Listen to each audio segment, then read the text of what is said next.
Good morning students, मैं अवनीश कुमार सिंह आज फिर से आप लोगों के सामने कक्षा 11 का वितान भाग 1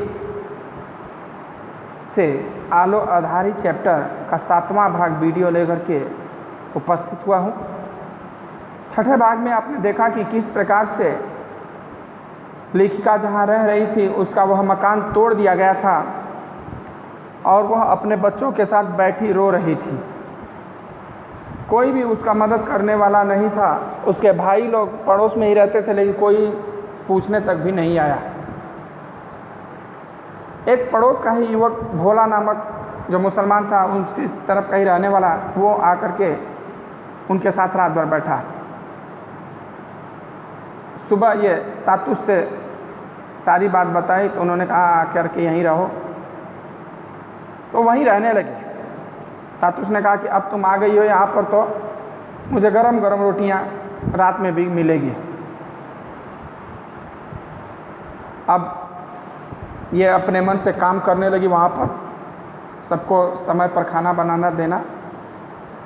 बीमार पड़ती तो लोग अपना काम खुद कर लेते और इनके लिए दवा लाते, मेडिकल स्टोर डॉक्टर के पास भेज देते, चेकअप कराने, चेक करा के पर्ची ला करके दे देती तातुस को। तातुस मेडिकल स्टोर से दवा लाते ही नहीं बल्कि उसको किस समय पर कौन सी दवा देनी है देते थे। अगर नहीं खाते तो ज़बरदस्ती खिला देते थे। इनके बच्चे भी अगर बीमार पड़ते थे तो उनको भी दवा आता था। बच्चों को रोज़ आधा लीटर दूध भी मिलने लगा। अब यहाँ वो हर तरह से सुखी थी, लेकिन फिर भी इनके मन में कभी कभी उदासी छा जाता था। तातुस इस बात को जानते थे। एक दिन उन्होंने यूं ही पूछ लिया कि बेबी तुम्हारा बड़ा लड़का कहाँ रहता है, तुम उससे क्यों नहीं मिलाती हो। कई बार पूछने पर भी नहीं जवाब दे तो उन्होंने कहा बताओ ना कहाँ रहता है। तो सब नीचे करके कहती कि मुझे नहीं मालूम वो कहाँ रहता है। जो लोग ले गए थे वो मुझे मकान, उनको भी मकान नंबर सही से पता नहीं, जो बताए थे वहाँ मैं कई बार गई लेकिन मुझे मिल नहीं पाया। तातुस कहते हैं कि तुम्हें अपने बेटे को ऐसे भेज देती हो, कम से कम जिसके साथ भेजी हो उससे पूरी जानकारी तो ले लेना चाहिए था। कहाँ ले जा रहे हैं, कहाँ नहीं ले जा रहे हैं। आजकल ज़माना ऐसे ही ख़राब है। तुम्हें पता है ऐसे में न जाने क्या हो सकता है। वो उनकी बात सुन करके मैं चुप रही और वहाँ कुछ क्षण के बाद वो बिना मुझसे कुछ कहे चले और करीब 3 घंटे बाद आए। यहाँ तक हुआ था और आते ही फ़ोन करने लगे। मैं किचन में खाना बना रही थी।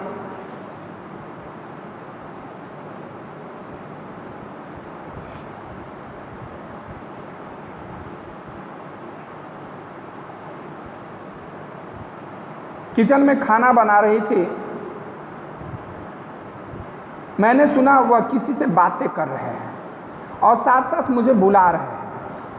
कह रहे मैंने सुना कि वो किसी से बातें कर रहे हैं और साथ साथ मुझे बुला रहे हैं, बेबी बेबी सुनो। मैंने सोचा वह इस तरह मुझे क्यों बुला रहे हैं भाई। मैं जल्दी से उनके पास जाकर खड़ी हो गई।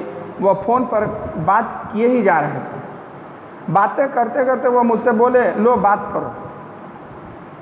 फ़ोन बात करते, मैं बात करते करते इनसे बोले कि लो बात करो।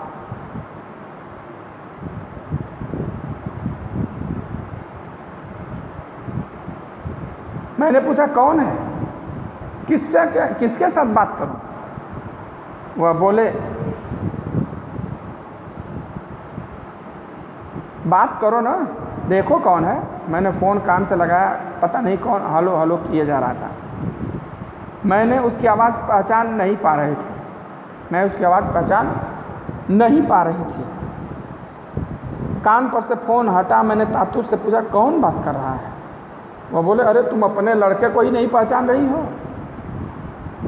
2-3 महीने हो गया लड़के को गए हुए, अब फ़ोन पर कभी बात नहीं की थी तो फ़ोन पर उसकी आवाज़ पहचान नहीं पा रहे थे। क्योंकि कोई उनको गेस नहीं था कि मेरा बेटे का फ़ोन आएगा या मेरा बेटा फ़ोन पर मिल जाएगा। अगर व्यक्ति को थोड़ा सा अंदाज़ा भी होता है, शक भी होता है तो वो दिमाग चला जाता, लेकिन कोई केस नहीं था। कहेगी तुम अपने बेटे को नहीं पहचान रही हो। मैं चौंक कर बोली, मेरा बाबू हैं, मेरा बाबू? मैंने फिर फ़ोन कान से लगा कर कहा, बेटा बेटा मैं तेरी माँ बोल रही हूँ। वो बोला, माँ? माँ कौन? बेबी? मैं बोली, हाँ बेटा मैं तेरी माँ। बेटा तू कैसा है? वो बोला, माँ मैं बिल्कुल ठीक हूँ। उसकी आवाज़ भी बदल गई थी। 2-1 मास में ही वह कितना बदल गया था।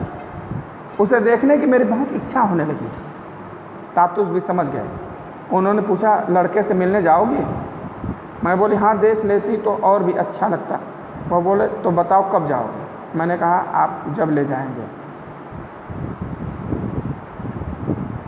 कुछ दिन बाद लड़के से एक दिन मिलने गई तो देखा वह बाहर पौधों में पानी दे रहा था।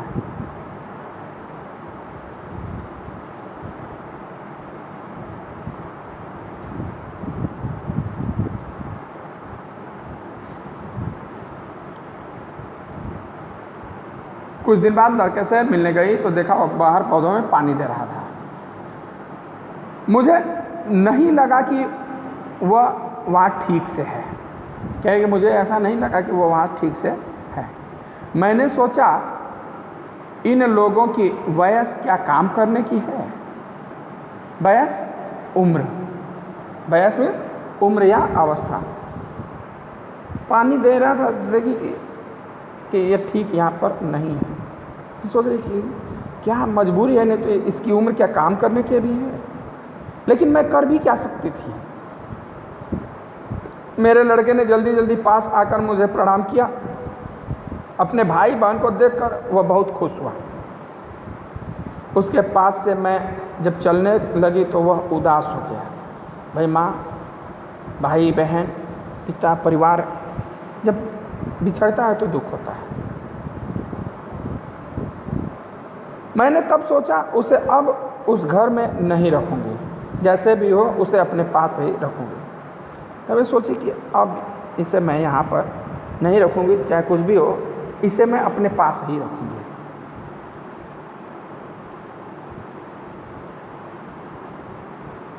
तातुस शायद यह सब समझते थे, इसलिए बीच बीच में मुझसे उसे फ़ोन पर हाल चाल जानने के लिए कहते रहते थे। जानते थे कि ये बड़े बेटे के लिए उदास है, इसलिए बार बार जब होता था तो कहते थे फ़ोन करके बात कर लो। मैं उसे फ़ोन करती तो वह सिर्फ यह जानना चाहता कि मैं कहाँ रहती हूँ, घर का नंबर क्या है। मैं यह सोच कर बात टाल जाती कि कहीं वो अभी बिना किसी को बताए मेरे पास आ गया तो तातुस क्या सोचेंगे। ये जब भी बात करते तो पूछा, माँ कहाँ रहती हो तुम, किस एरिया में रहती हो, मकान नंबर क्या है। अब ये सोच करके नहीं बताती कि अगर बता दूंगी तो वो भी आ जाएगा यहीं पे। ऑलरेडी 2 बच्चे और मैं हूँ, और वो तीसरा भी आ जाएगा जो काम करने लगा तो आ जाएगा, तो उसका भी खर्चा बढ़ जाएगा। वह बातों बातों में कहते भी थे कि उसकी वयस का लड़का उन्होंने कभी नहीं रखा है। ये कभी चर्चा करती कि उसको भी रख लीजिए, आपके गार्डन वार्डन में पानी देगा, फूल पत्ती सही करेगा।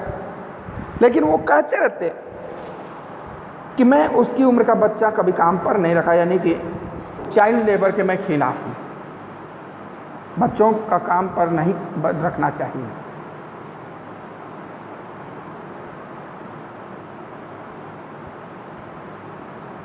उनकी यह बात मुझे कुछ दुखी ही करती कि मैं बच्चों काम पर नहीं रखता।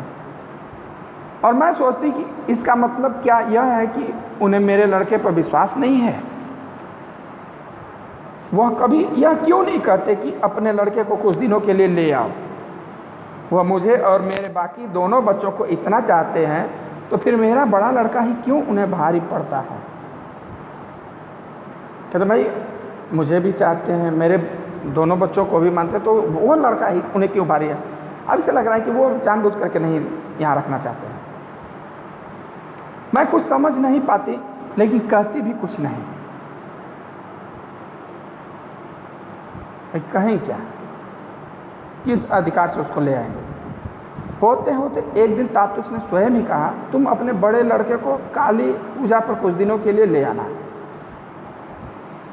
काली पूजा कलकत्ते वाली कलकत्ते में काली पूजा बड़ा फेमस है। काली पूजा पर तुम्हारे बड़े लड़के को ले आओ, कुछ दिन यहाँ रहेगा, 2-4 दिन फिर जाना जाएगा। सुनकर मैं बहुत खुश हुई। वह फिर बोले उसके लिए यहीं कहीं काम देखो जिससे वह रोज़ तुमसे मिलजुल सके। लेकिन बेबी जानती हो बच्चों से काम कराना गैर कानूनी है।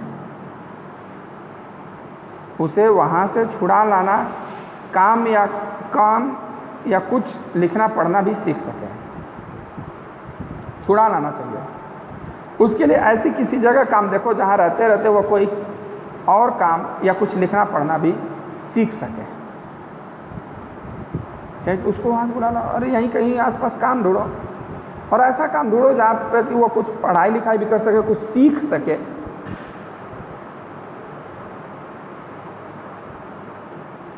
ऐसा ही कुछ हमें करना होगा। लेकिन 3 बच्चों को लेकर क्या यहाँ रहना हो सकेगा?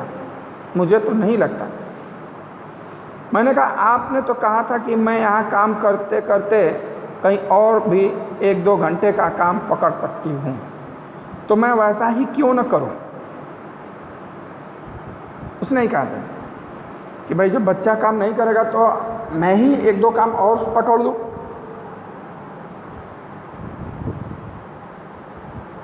तातुस बोले उससे क्या होगा? उससे क्या होगा भाई बताओ।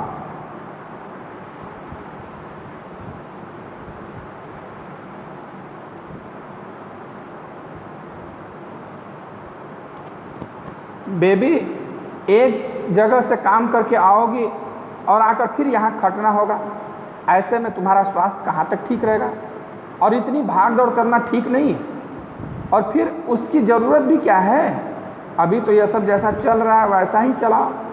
यानी तुम्हें क्या ज़रूरत है, क्या दिक्कत है? पैसे की दिक्कत है, रुपए की दिक्कत है, क्या दिक्कत है? भाई जैसा चल रहा है मैं हूँ तब तक चलाओ, जब बात बिगड़ जाएगी तो देखा जाएगा।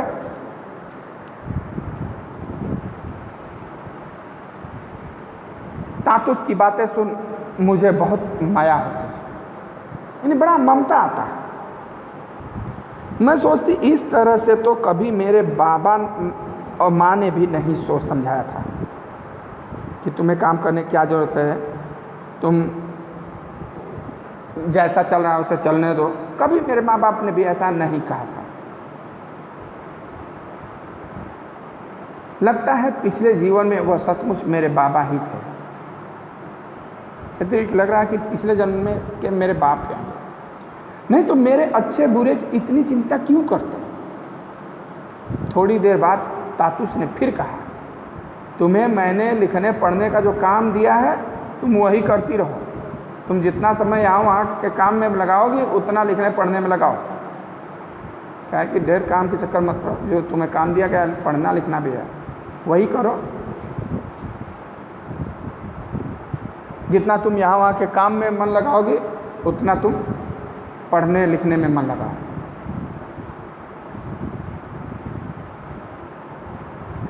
तुम देखोगी एक दिन वही तुम्हारे काम आएगा और कुछ करने की क्या जरूरत है। कहा जाता है कि पढ़ा लिखा कभी व्यर्थ नहीं जाता, वह हमें कभी न कभी जरूर संभालता है।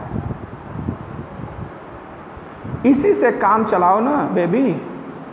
और फिर यह भी तो सोचो कि तुम्हारे लिखने को लेकर मेरे बंधु तुम्हारा कितना उत्साह बढ़ा रहे हैं। भाई तुम्हारे लिखने को लेकर जो मेरे मित्र हैं वो तुम्हारा कितना उत्साह बढ़ा रहे हैं। हमेशा कहते रहते हैं कि लिखती जाओ, लिखना बंद मत करना। उसे मालूम पड़ेगा कि तुम वह न कर बाहर जाकर दूसरे काम कर रही हो तो वो मुझे ही दोष देंगे। भाई जो मेरे मित्र कहते हैं कि तुम हमेशा पढ़ती रहो, लिखती रहो, अगर उन लोगों को मालूम पड़ गया कि तुम पढ़ लिख नहीं रही हो बल्कि बाहर जाकर के अन्य घरों में काम कर रहे हो तो वो मुझे ही दोष देंगे कि तुम उससे काम करवाते हो, तुम उसका पैसा नहीं दे पाते, तुम उसका खर्चा नहीं चला पाते हो। कुछ दिन बाद तातुस ने एक दिन मुझसे बुलाया और कहा बेबी तुम अपने लड़के को वहाँ से ले आओ, मुझे उसका वहाँ काम करना बिल्कुल अच्छा नहीं लगता। क्या कि तुम अपने लड़के को ले आओ यहाँ, मुझे वहाँ काम करना अच्छा नहीं लगता है। वह इसी तरह दूसरों के घर काम करता रहेगा तो उसका जीवन बर्बाद हो जाएगा, यह ठीक नहीं। तातुस ने आगे कहा मैं एक शिक्षक हूँ, और मैं नहीं चाहूँगा बेबी कि एक बच्चे का जीवन इस तरह नष्ट हो जाए। बेबी तुम आज ही जाकर उसे ले आओ। मैं उसी दिन जाकर अपने लड़के को ले आई ताकि उसके लिए कोई अच्छी जगह ढूंढने लगे, कोई ऐसी जगह जहाँ रहकर वह घर का काम करते करते कोई और हुनर या लिखना पढ़ना सीख सके। दूसरा काम ढूंढना है जहाँ जैसे मैकेनिक वगैरह का काम हुआ, गाड़ी बनाना इत्यादि का, फ्रिज टीवी बनाना इत्यादि।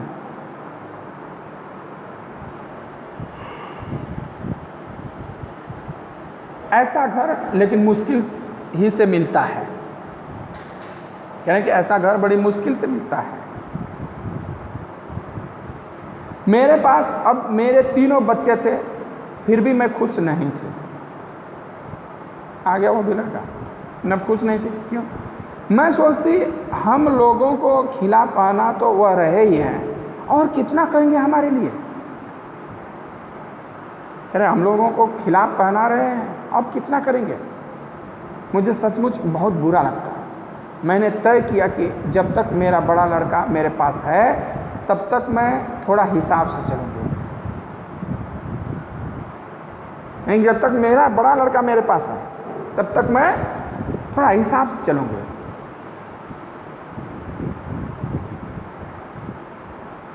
हिसाब से चलूँगी का मतलब जितना खाना पहले बनाती थी उतना ही अब भी बनाऊंगी। ये ना कोई का एक बड़ा लड़का है तो और राशन बढ़ा दे, उसी में अब हम लोग थोड़ा कम खाएंगे। तातुस समझ गए थे कि खाने पीने को लेकर मैं कुछ उलझन में हूँ। वो जान गए थे कि ये खाने पीने को लेकर उलझन में कि ज़्यादा खाना न बन लगे, राशन न लगे। वह मुझे अपने सामने ही खाने को कहने लगे। वो जानते थे कि ये ले जाएगी तो अपने पूरा नहीं खाएगी, बच्चों को खिला देगी, फिर तुम यहीं खाओ। कभी कभी वह स्वयं प्लेट में खाना निकाल मुझे देते और उसी समय खा लेने को कहते। उन लोगों का ऐसा स्नेह देख कभी कभी मैं सोचने लगती कि मेरा इतना सुख अभी तक कहाँ था। इतना स्नेह, इतना प्रेम, इतना आदर जब देखती तो कहती कि नहीं इतना अच्छा दिन मेरा था कहाँ अभी तक। मैंने इतने घरों में काम किया लेकिन इस घर जैसा कहीं कोई नहीं मिला। इस घर जैसे लोग कहीं नहीं मिले। इसके पहले जहाँ भी मैं रही वहाँ काम के लिए मुझे महीना मिलता था, फिक्स सैलरी। यहाँ वैसा कुछ नहीं था, यानी कोई फिक्स सैलरी नहीं, 800, 1000, 1200 लो, नहीं। तुम काम करो, रहो, खाओ, पियो, जो जरूरत हो तुम मांगो। तातुस कहते बेबी मैं यह समझ कर तुम्हें पैसे नहीं देता कि महीना दे रहा हूँ, पैसे भी देते लेकिन कहते और पूरा खर्चा चलाने के बाद, और कहते ये मत समझना कि तुम्हें मैं पैसा दे रहा हूँ खर्च चलाने के लिए। तुम यह कभी मत सोचना कि मैं तुम्हें उस हिसाब से पैसे देता हूँ। कहते हैं कि तुम यह मत कभी सोचना है कि मैं तुम्हें तनख्वाह के हिसाब से पैसे देता हूँ। तुम बस यही समझो कि तुम्हें जेब खर्च दे रहा है, कि तुम्हें मैं जेब खर्च दे रहा हूँ, तुम यह मान के चलो। ठीक है, अब आज के वीडियो में इतना ही। अगला व्याख्या नेक्स्ट हम अगले वीडियो में लेकर के उपस्थित होंगे। यह वीडियो अगर आपको अच्छा लगे तो इसको लाइक, शेयर और कमेंट ज़रूर करिए, तथा अगर कोई भी परेशानी हो तो आप हमें फ़ोन करके या कमेंट करके बता सकते हैं। धन्यवाद।